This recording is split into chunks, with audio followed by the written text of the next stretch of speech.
이 시간 주신 하나님 말씀은 로마서 8장 1절에서 11절 말씀입니다. 로마서 8장 1절에서 11절 말씀 제가 읽겠습니다. 그러므로 이제 그리스도 예수 안에 있는 자에게는 결코 정죄함이 없나니 이는 그리스도 예수 안에 있는 생명의 성령의 법이 죄와 사망의 법에서 너를 해방하였음이라.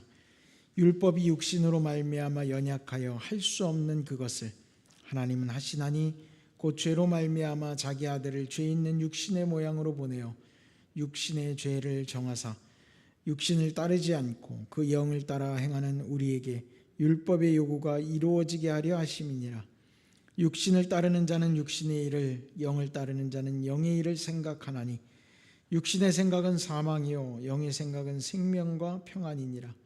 육신의 생각은 하나님과 원수가 되나니 이는 하나님의 법에 굴복하지 아니할 뿐 아니라 할 수도 없음이라. 육신에 있는 자들은 하나님을 기쁘시게 할 수 없느니라. 만일 너희 속에 하나님의 영이 거하시면 너희가 육신에 있지 아니하고 영에 있나니 누구든지 그리스도의 영이 없으면 그리스도의 사람이 아니라.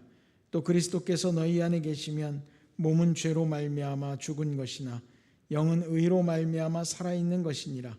예수를 죽은 자 가운데서 살리신 이의 영이 너희 안에 거하시면 그리스도 예수를 죽은 자 가운데서 살리신 이가 너희 안에 거하시는 그의 영으로 말미암아 너희 죽을 몸도 살리시리라. 아멘. 할렐루야. 오늘 이 시간에도 하나님의 은혜가 여러분들 가운데 충만하기를 간절히 소망합니다. 자, 우리가 그리스도인들의 삶을 살아가는 것, 제가 일전에 이제 말씀을 함께 나누면서 그리스도인의 사랑에 대해서 또 그리스도인의 중보에 대해서 우리가 추구해야 될 궁극적 가치에 대해서 많은 설교의 제목들을 써가면서 같이 말씀들을 많이 나누었어요. 오늘은 그리스도인의 영성이라고 하는 제목을 가지고 여러분들과 함께 은혜를 나누고자 합니다. 사람의 행동에는 그냥 이루어지는 건 없다고 생각해요. 그냥 무심코 이루어지는 행동이 아니라 늘 마음 가운데 그렇게 생각하고 또 그렇게 믿고 있기 때문에 그런 행동들이 나오고 말이 나오는 거죠. 사람의 행동은 본능적으로만 이루어지는 게 아니라 이 생각의 지배를 받게 되어 있습니다. 내가 어떤 생각을 하느냐에 따라서 그 사람의 행동이 나오고 또 그것이 습관이 되고 태도가 되고 반복적으로 이루어 나가고 그런 것들이 쌓여져 가면서 그 사람의 인생이 된다는 거예요. 그러니까 어떤 사람은 하루 24시간을 촘촘하게 쪼개서 쓰는 사람도 있을 겁니다.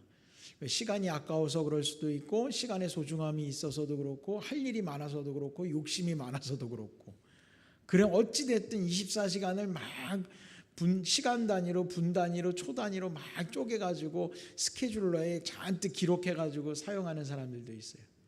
그런가 하면 하루가 24시간인지 1시간인지 구분할 수 없을 정도로 하루가 가고 이틀이 가고 3일이 가도 늘 마음이 편안하게 살아가는 사람들도 있습니다. 자, 그렇게 살아가는 삶의 패턴들, 결국에는 앞서 얘기한 것처럼 내가 어떤 마음을 가지고 어떤 생각을 가지고 살아가느냐에 따라서 지배를 받는다는 것이죠.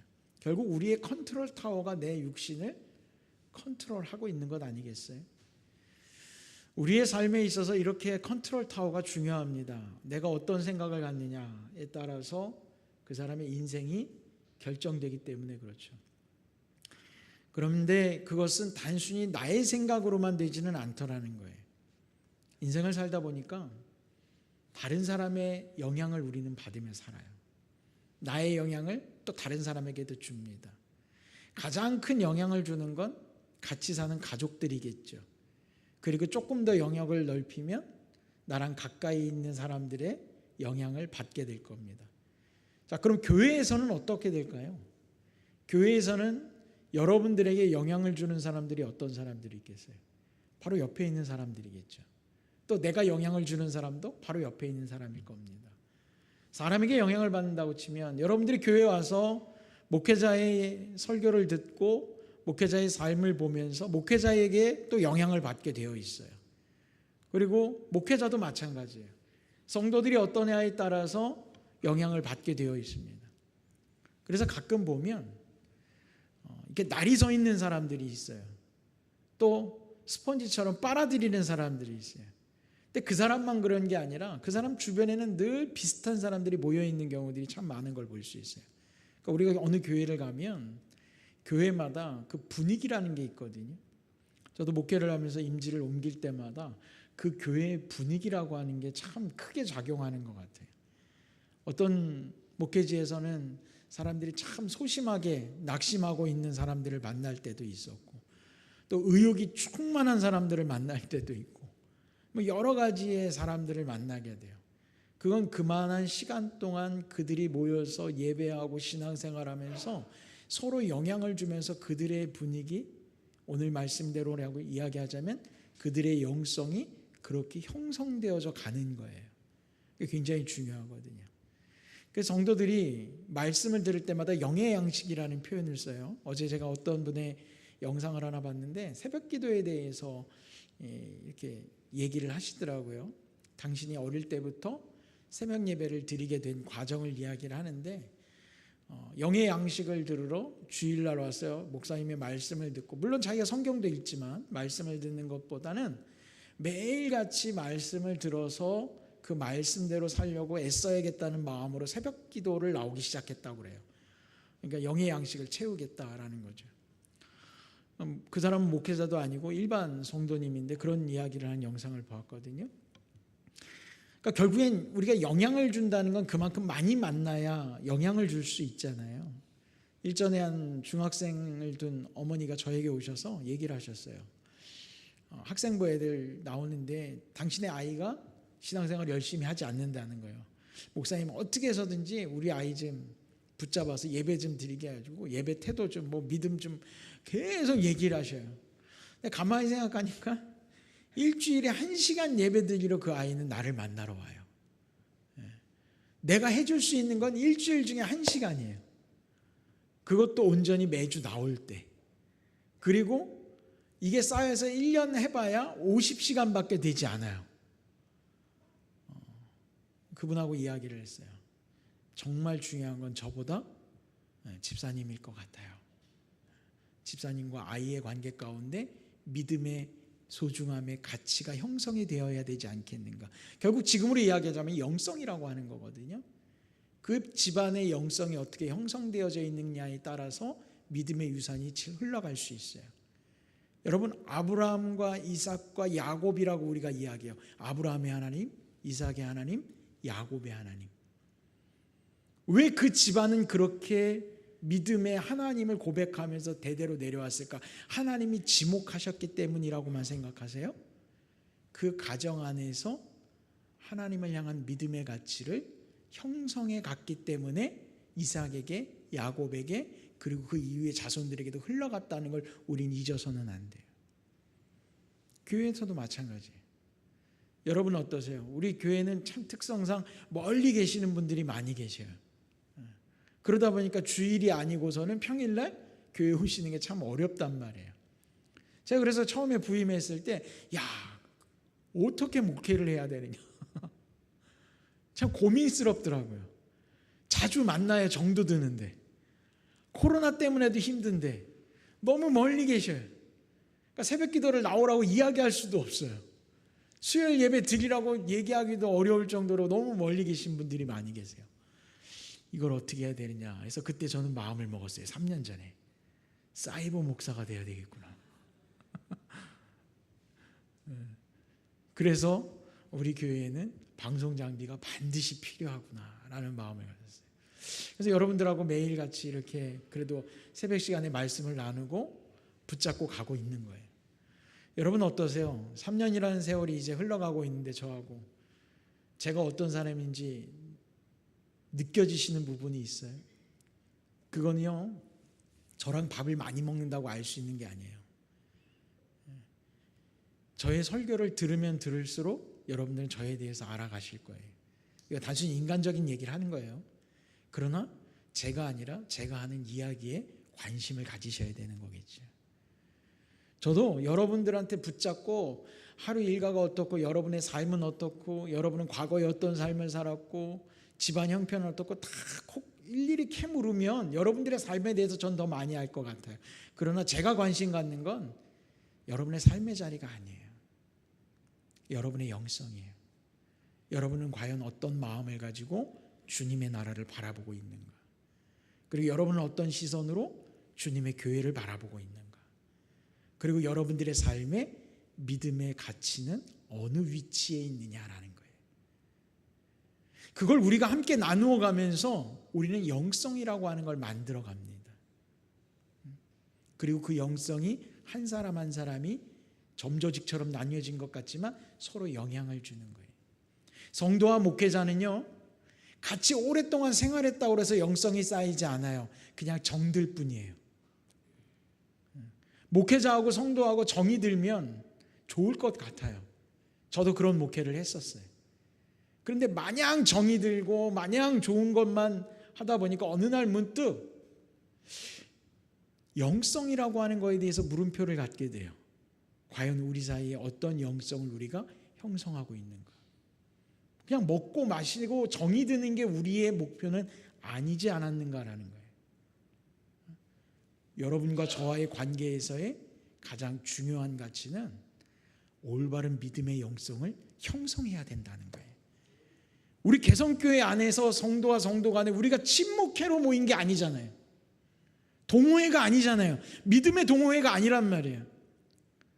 가끔 이제 교회를 이야기할 때마다 커뮤니티라는 말을 써요. 그런데 이 커뮤니티라고 하는 것 안에 그냥 우리가 삶을 나누고 동호회처럼 함께 하는 게 아니라 스피릿 커뮤니티가 돼야 돼요. 영성을 함께 나누는 단체가 돼야 된단 말이에요. 그래서 여러분들의 삶의 자리 가운데 우리가 정을 나누는 관계보다는 바로 이 영성에 관심을 가져야지 돼요. 예수님이 제자들과 먹고 마시고 같이 동행을 하면서 많은 시간들을 들였지만 예수님하고 제자들이 가졌던 그 관계는 정의 관계가 아니었어요. 단순히 인간적인 사랑의 관계, 우정의 관계가 아니었다는 거예요. 예수님과 제자들은 영성의 관계로 하나가 되었다는 걸 아셔야 돼요. 만약에 정의 관계였고 우정의 관계고 사랑의 그런 인간적 사랑의 관계였다면 예수님을 잡으러 병사들이 올 때 예수님은 제자들을 아끼는 마음으로 도망가라고 했어야 되는 거예요. 그들의 한 사람의 목숨을 부지하는 게 그게 바로 개인적인 인간적인 사랑과 정의 마음이에요. 그러나 예수님은 그들이 도망가길 원하신 게 아니라 담대하게 맞서서 당신이 지신 십자가를 지기를 원하셨어요. 믿으십니까? 오늘 우리에게도 마찬가지예요.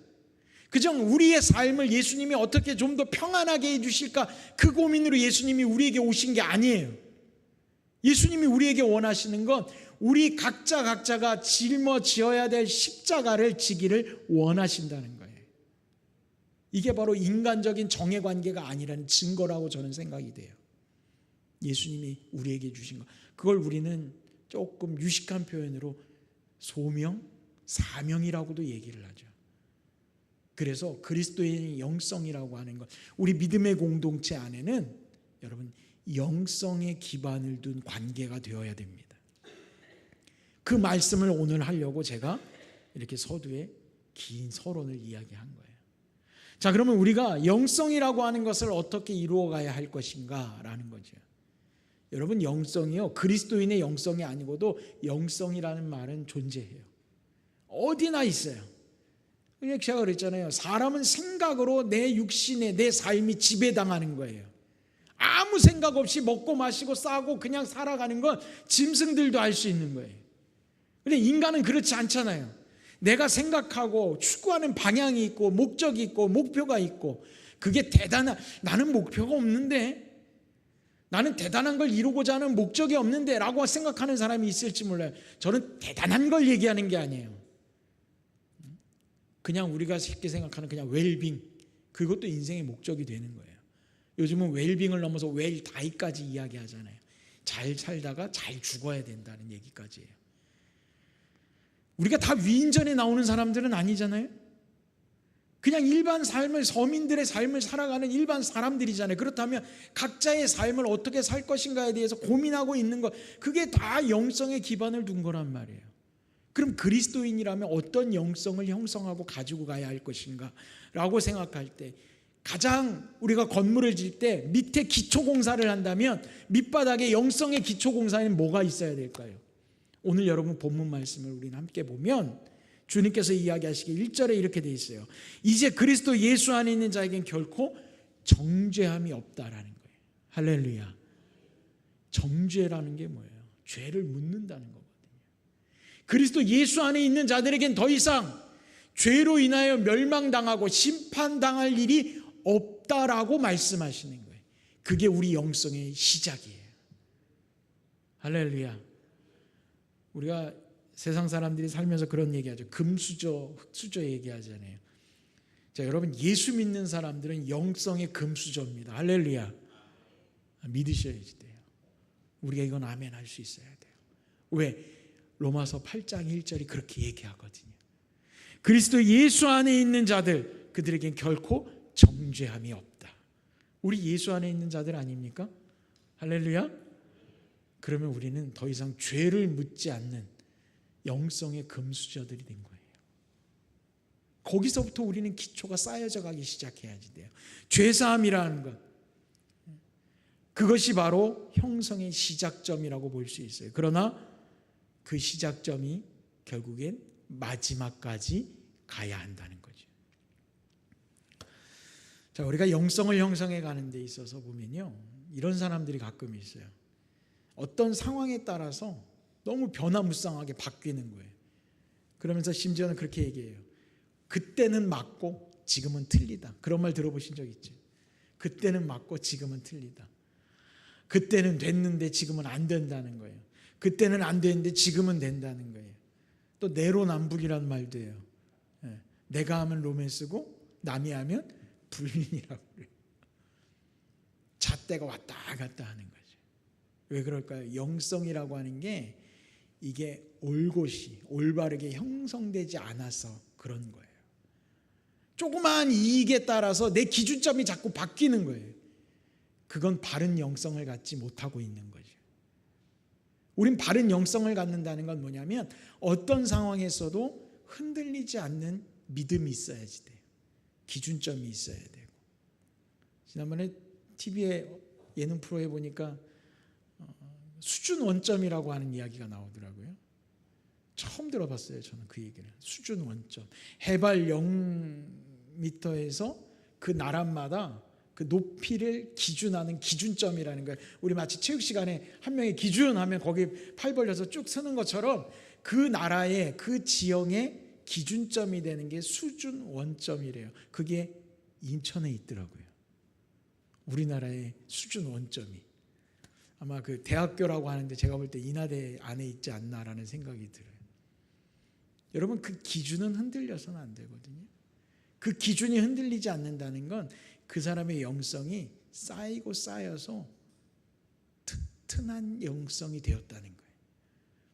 자, 우리의 믿음의 영성, 죄사함에 기반을 둔 영성이 조금씩 성숙해지고 성장해 가서 그 영성이 마침내 완전한 영성으로 이루어졌을 때 우리는 하나님의 전신 갑주를 입은 자들이 되는 거예요. 할렐루야.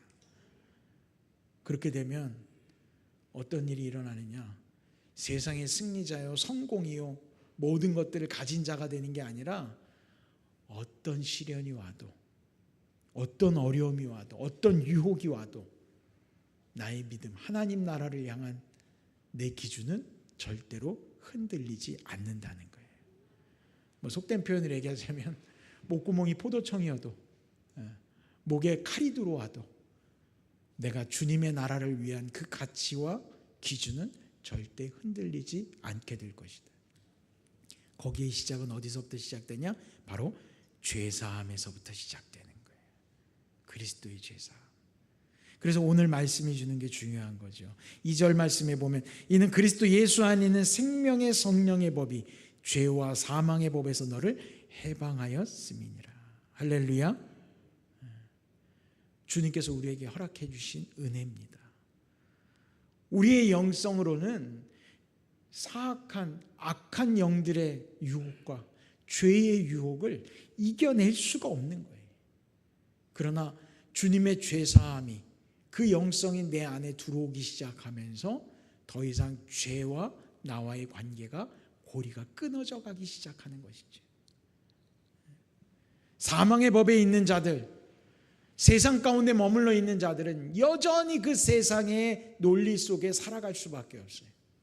오늘 말씀에도 보면 육신을 따르는 자는 육신의 일을, 영을 따르는 자는 영의 일을 생각한다라고 성경에도 기록되어져 있어요. 자, 그리스도인으로서 영성에 대해서 내가 이루어가겠다라고 하는 마음을 먹고 결단하고 우리가 이 자리에서 예배하기 시작한다면 우리는 어떤 사람들이 되어야 합니까? 그리스도인의 영성을 이루어가는 자들이 되어야 되지 않겠습니까? 그러면 주님이 우리를 죄를 사하여 주신 것에서부터 감사한 마음에서부터 우리의 영성을 키워가기 시작해야 돼요. 다시는 죄와 친구 맺지 말아야 된다는 거예요. 죄는 어때요? 처음엔 친구처럼 다가오죠. 나를 평안하게 해줘요. 안락하게 해줘요. 그러나 그 친구의 관계가 조금씩 변하기 시작해요. 나중에 그 죄에 내가 묶인 인생이 되어버린다는 거예요. 여러분, 물질로 대표적으로 이야기하는 것이 돈이겠죠. 세상의 물질. 우리가 물질이 조금 더 있고 조금 더 있으면 내 삶은 어떻습니까? 편안해집니다. 안락해집니다. 윤택해져요. 럭셔리하게 돼요. 조금씩 늘어날수록 말이 표현이 조금씩 확장되져 가죠. 조금은 편안했다가 안락해졌다가 윤택한 삶을 살다가 나중에 럭셔리한 삶이 되고 사람들이 부러워하는 삶을 살지도 몰라요. 아주 좋은 거예요, 돈은. 그런데 어느 날 보니까 내가 그 돈에 묶여있는 자가 돼버리더라는 거예요. 돈의 무게에 내가 묶여있고 짓눌려져 있어요. 많이 있음에도 불구하고 더 많은 것들을 추구하려고 해요. 그리고 욕심을 내기 시작해요. 그 욕심은 어떻게 돼요? 여러분, 내가 많은 것을 가지려면 누군가는 없어야 되는 거예요. 우리가 분명히 알아야지 돼요. 내가 노력해서 내가 많은 것들을 얻었다고 하니까 이게 공정하다고 얘기하지만 여러분 큰 틀 안에서 보면 내가 많은 걸 가졌다는 건 누군간 없다는 걸 알아야지 돼요. 과연 하나님의 뜻이 거기에 있을까요? 돈이라는 걸 떠나서 소유에 대한 이야기만 해도 마찬가지예요. 하나님의 영성은 모두에게 평등한 영성이 되어야 돼요. 그러면 우리가 사회주의처럼 공산주의처럼 똑같이 다 뺏어서 나눠주자는 이야기입니까? 그런 이야기가 아니에요. 그건 강압적으로 하는 거고, 우리의 영성은 자발적으로 우리 안에서 그것들을 컨트롤할 수 있어야 된다는 거예요. 그러나 그 역시 우리의 힘으로는 안 되죠. 그러니까 어떻게 해야 돼요? 그리스도의 영성이 내 안에 담기기 시작해야 되는 거예요. 그걸로 조금씩 내 삶의 영성을, 세상의 영성들을 하나씩 잘라내는 거죠. 가지치기 하듯이 잘라내면서 오직 그리스도의 생각, 그리스도의 뜻, 그리스도의 영성, 그리스도의 사랑을 내 안에 담아가고 내가 마침내 그리스도의 영성으로 충만해져가는 삶을 살아야 한다는 거예요. 예수님이 그렇게 말씀하셨어요. 요한계시록 22장 13절에 보면 나는 알파 오메가요, 처음과 마지막이요 시작과 마침이라. 이건 시간의 의미를 이야기하는 게 아니에요. 우리의 영성이 예수 그리스도로 시작이 되었으면 마지막 때에도 예수 그리스도로 맞춰야 한다는 것을 우리에게 알려주고 계신 거예요. 구원의 역사, 복음 증거의 역사가 주님의 뜻으로 시작되었으니 어떤 시련이 와도 주님이 마지막 때의 그 모든 것들을 거두실 거라는 것에 대한 믿음의 증거이기도 해요. 사랑하는 성도 여러분, 여러분이 예수 그리스도의 이름으로 이 자리에 왔어요. 자, 그러면 여기서 나갈 때도 세상의 이름이 아니라 예수 그리스도의 이름으로 그 영성으로 나아가야 돼요. 우리 인생의 마지막 때에도 세상의 많은 것들을 내가 이루어 놓았구나 뿌듯해하며 눈을 감는 자가 아니라 그리스도의 영성으로 충만해짐에 감사하며 눈을 감을 수 있는 자가 되어야지 돼요. 제가 일전에 안양교회에 있는 돌아가신 이관희 집사님 이야기를 한 적이 있어요. 대장암에 걸려서 암투병을 하시다가 돌아가셨던 이관희 집사님 이야기를 한 적이 있는데, 그 부인인 오은주 집사님이 여기저기 이제 간증도 하시고 또 아이도 키우면서 그 아이가 이제 초등학생이 됐다고 그러더라고요. 많은 활동들을 하시고 살아가시는데, 얼마 전에 국민일보에서 한 프로젝트 기획을 만들었어요.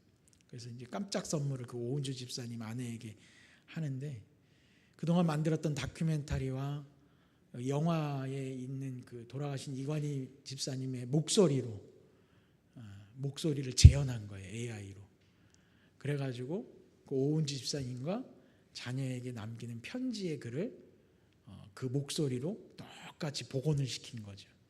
그래서 그걸 선물하는 그 영상을 제가 이렇게 봤는데, 그것 볼 때마다, 그분들을 생각할 때마다 참 놀라웠던 건 뭐냐면, 마지막까지 그들이 붙잡고 있었던 건 바로 그리스도의 영성이었다라는 거예요.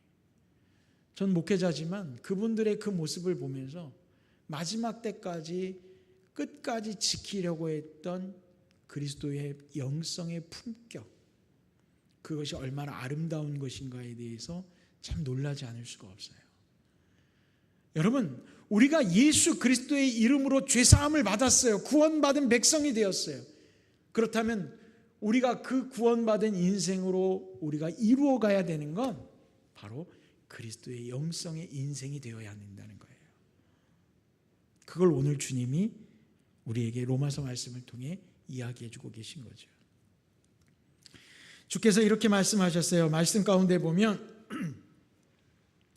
8절 말씀에 육신에 있는 자들은 하나님을 기쁘시게 할 수 없느니라. 그리스도의 영성으로 우리가 할 수 있는 건 뭐냐? 결국 기쁨의 영성이 되어야 된다는 거예요. 할렐루야. 좀 무거운 얘기죠. 영성이라고 하는 거. 앞에서도 제가 예수님이 지신 십자가를 우리가 짊어져야 됩니다. 그러니까 무겁고 또 사명, 소명, 헌신 이런 생각만 들지만, 사실은 그 영성이 채워질 때 우리가 느낄 수 있는 건 여러분 기쁨입니다. 그리스도의 영성으로 내 인생이 채워졌을 때 우리는 막중한 책임감을 느끼는 자들이 아니라 기쁨에 충만한 자들이 될 줄로 믿습니다. 먼저는 하나님이 기뻐하셔요. 우리가 그리스도인의 영성이 채워졌을 때, 그래서 세상의 것들과 작별하고 이제는 하나님 나라의 소망을 둔 자가 되었을 때 가장 기뻐하시는 시작점은 바로 하나님이시라는 거죠. 우리 따라해 볼까요? 하나님을 기쁘시게 하는 자, 하나님의 은혜를 기대하라. 할렐루야. 하나님이 기뻐하시고 하나님이 감동된다면 여러분 하나님의 은혜를 기대하십시오. 그러나 그 기대하라고 했지, 제가요 구체적으로 뭘 내가 얻을 수 있구나, 어떤 상급을 얻을 수 있구나, 괜히 허한데 꿈을 꾸지는 말라고요. 우리 아이들한테도 그래요. 야, 내가 너한테 선물 줄게. 그러면 그 선물에 대해서 먼저 생각하잖아요. 뭘 줄까라는 거. 꼭 자기가 갖고 싶은 걸 얘기하더라고요. 내가 선물 준다고 그랬으면 내가 주고 싶은 걸 주는 건데 왜 자기가 갖고 싶은 걸 이야기하는지 도통 알 수가 없어요. 지난 여름방학 때도 저희 아이에게, 야, 방학 동안에 내가 뭐 하면 내가 너한테 선물 줄게 그랬더니, 아, 네 하고 뭘 줄지 아는 것처럼 웃더라고요. 내가 뭘 줄 줄 아는데, 알잖아요 내가 뭘 원하는지. 내가 네가 원하는 걸 준다고 그랬어. 내가 선물을 준다고 그랬지. 하나님의 은혜를 기대하라고 하면 사람들은요 세상에서 내가 바라고 소망하는 것들을 자꾸 꿈꿔요. 여러분, 하나님의 은혜를 기대하되 여러분의 틀 안에서 기대하지 마십시오. 그걸 좀 벗어나야 되지 않겠습니까? 하나님의 은혜를 기대할 때 내 생각에 있는 틀을 좀 깨세요. 그래야 그 하나님의 은혜가 놀랍게 다가오게 되어 있어요. 그런데 자꾸 내 생각에서 하나님의 은혜가 임하면 내가 이런 것들이 내게 주어지겠구나 자꾸 그러면 여러분 하나님의 은혜에 대해서 더 이상 기대감이 없어요. 저는 하나님의 은혜를 생각할 때마다 여러분들이 늘 기대할 수 있기를 바랍니다. 무엇이 될지 모르지만, 언제가 될지 모르지만 하나님 그 은혜를 기대합니다. 그러면 살아갈 수 있는 인생이 될 때 우리의 인생이 오늘 기쁘고 내일 기쁘지 않겠습니까? 그래서 그리스도의 영성이 채워지는 사람은 하나님을 기쁘시게 하고, 하나님을 기쁘시게 하는 자는 날마다 하나님의 은혜를 기대하기 때문에 기쁨이 충만할 줄로 저는 믿습니다. 주님께서 우리에게 말씀하신 것들, 그 말씀들을 살펴보면 결국 7절 말씀에 보면 육신의 생각은 하나님과 원수가 되나니 이는 하나님의 법에 굴복하지 아니할 뿐 아니라 할 수도 없음이라. 우리가 하나님의 은혜마저도 내 생각 안에 틀에 가둬놓기 시작하며 육신의 일의 것에 대해서 내가 관심을 갖기 시작하면 여러분, 하나님과 원수가 되는 길로 가는 거예요. 그건 절대로 오늘 말씀처럼 하나님의 법에 굴복하지 않습니다. 내가 믿음이 있어요. 교회 가서 예배 드려요. 신앙 생활도 해요. 그러나 그리스도의 영성으로 채워져 있지 않으면 우리는 하나님의 법에 우리 스스로가 굴복하지 않습니다. 순종하지 않습니다. 강하게 나의 영성을 주장하기 시작합니다. 하나님과 함께 할 수 없는 자가 되는 것이죠. 같이 있으나 따로 떨어져 있는 물과 기름과 같은 존재가 되어버릴 수 있어요. 여러분, 그래서 우리는 그리스도의 영성으로 반드시 돌아가야 됩니다.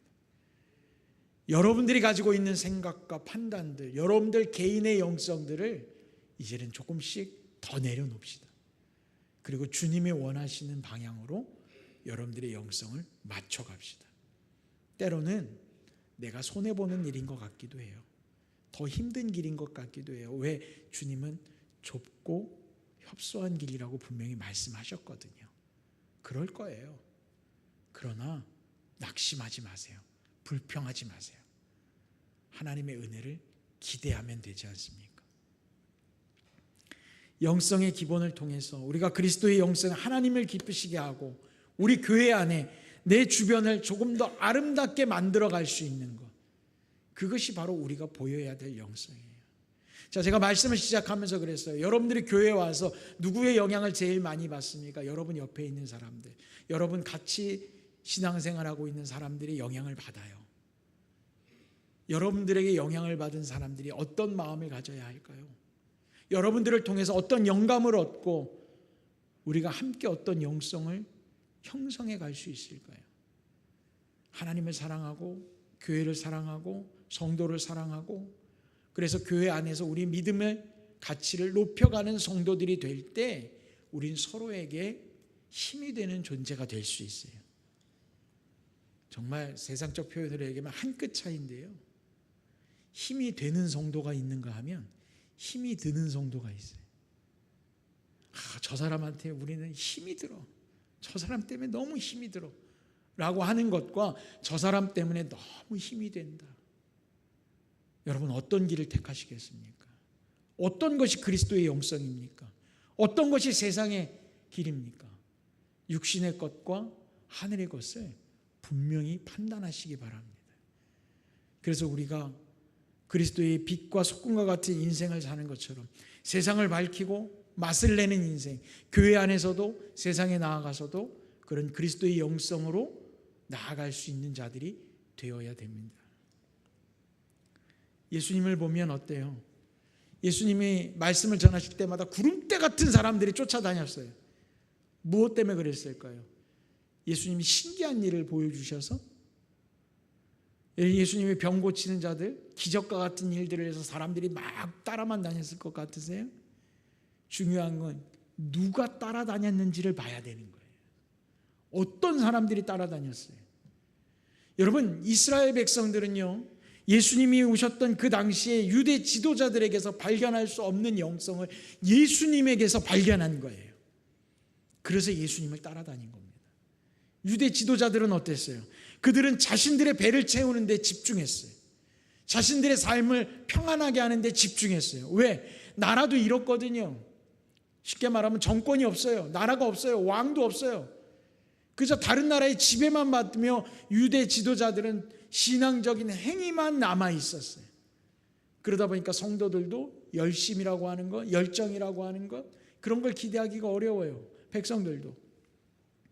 그러다 보니까 이 안에서 우리가 가지고 가야 될 건 내 소나기에 질 수 있는 것만 난 챙길 건 챙겨야겠구나라는 생각밖에 드는 게 없는 거예요. 유대 지도자들의 영성이 그랬어요. 그런데 예수님은요, 자기의 것을 챙기겠다고 하신 적이 없어요. 예수님은 오히려 한쪽 뺨을 맞으면 반대쪽 뺨도 내밀라고 그랬어요. 오리를 가자 그러면 십리를 가주라고 그랬어요. 속옷을 달라면 겉옷까지 다 내주라고 그랬어요. 그게 예수님의 영성이에요. 그러니까 사람들은 새롭게 다가온 그 영성에 놀라워했던 거예요.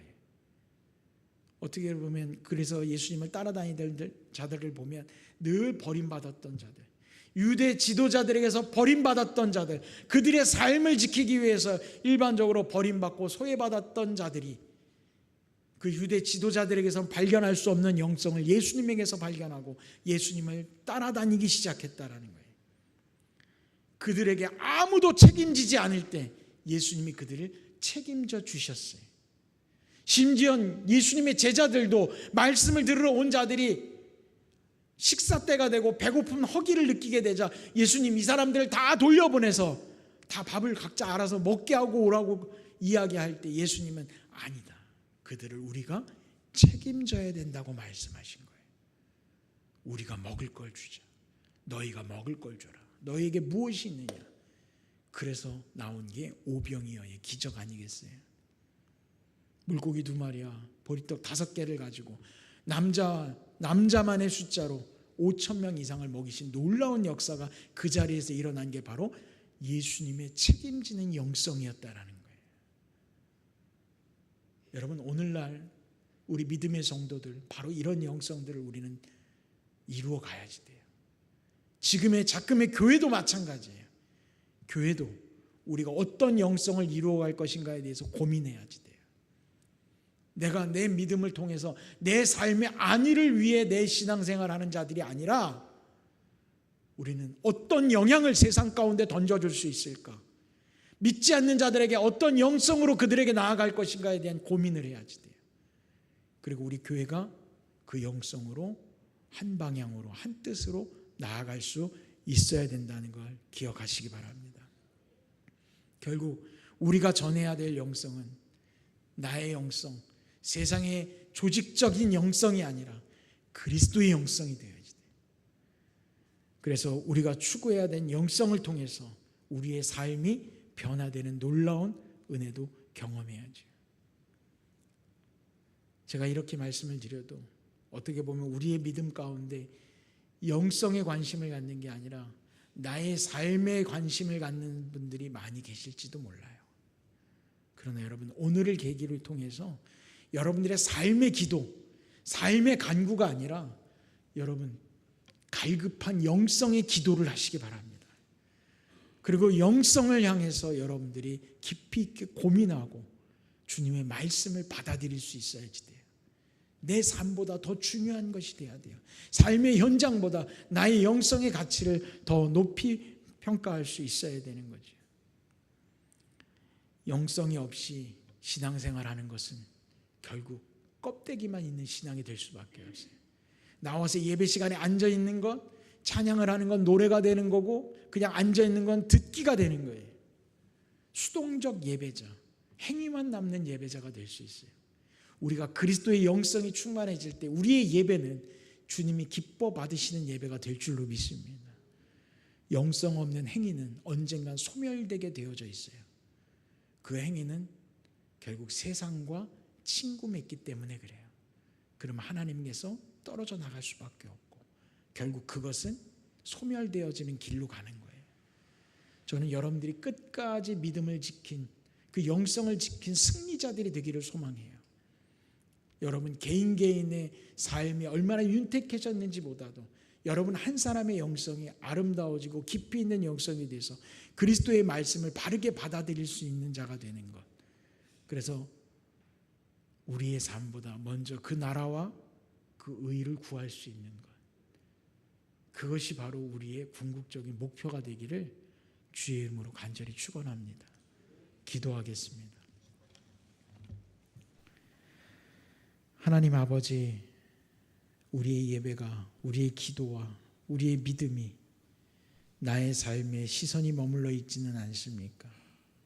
주님, 이제는 우리의 영성이 주님의 나라 또 주님에게로 머물게 하시고 주님과 함께 동행하는 삶이 되게 하시며 그 안에서 믿음을 지켜 승리하는 영성 되게 하여 주옵소서.